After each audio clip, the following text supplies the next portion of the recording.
গন্ডাছড়া শহর এলাকার ষাটকাট গ্রামের মানুষ ভাঙ্গা কালভার্টের সমস্যায় ক্ষুব্ধ হয়ে উঠেছেন।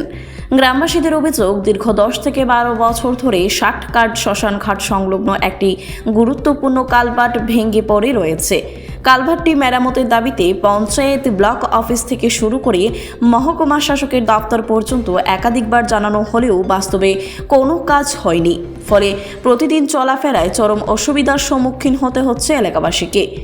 MRS চক্রবর্তী কোচিং সেন্টারে নতুন শিক্ষাবর্ষের জন্য ভর্তি চলছে। বর্তমানে দুটি বৈদ্যুতিক খুঁটির উপর ভর করে ঝুঁকি নিয়ে দুপায়ে যাতায়াত করতে হচ্ছে। সামান্য এদিক ওদিক হলেই দুর্ঘটনার আশঙ্কা থাকে। এলাকায় কেউ মারা গেলে পুরাতন টাউন হল সংলগ্ন রাস্তা ধরে শ্মশানঘাটে মরদেহ নিয়ে যেতেও সমস্যায় পড়তে হয়। স্কুল পড়ুয়া বয়স্ক মানুষদের পাশাপাশি বাইক বা বাইসাইকেল নিয়ে চলাচল সম্পূর্ণ বন্ধ। এমনকি গরুর বাছুর, ছাগল সহ সাধারণ মানুষেরাও প্রায়শই দুর্ঘটনার কবলে পড়ছেন।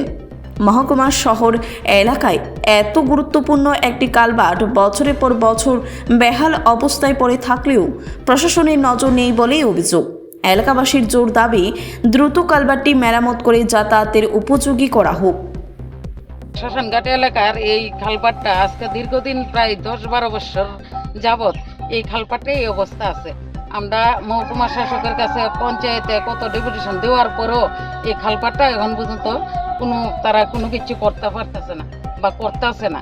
এই খালপাটের মধ্যে একটা বাইসাইকেল লইয়া পর্যন্ত যাইতে পারে না, বা এলাকার যদি কোনো মানুষ মরে তারপরে এই মরারা লইয়া যাইতে পারে না এই খালপাট দিয়ে। এরপরে এই বাইক পড়তেছে, গরু পড়তেছে, মানুষ পড়তেছে অনবরত এই খালপাটটার মধ্যে। এই খালপাটটা তারা কোনো কিছু করতে পারতেছে না। এটা তো আমরা এই পাড়ার মধ্যে ঘনবসতি একটা এলাকা, এই এলাকার মধ্যে মানুষ কিভাবে এইদিকে যাতায়াত করে?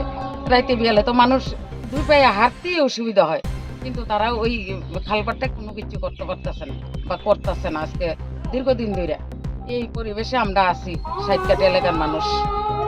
আমরা মহকুমা শাসকের কাছে, পঞ্চায়েতে সব জায়গায় জায়গায় এই কাগজপত্র দিতেছি, ডেপুটেশন দিতেছি, আন্দোলন করতেছি, কিন্তু তারা কোনো কিছু করতেছে না। এটা ব্যুরো রিপোর্ট, খবর জনস্বার্থে।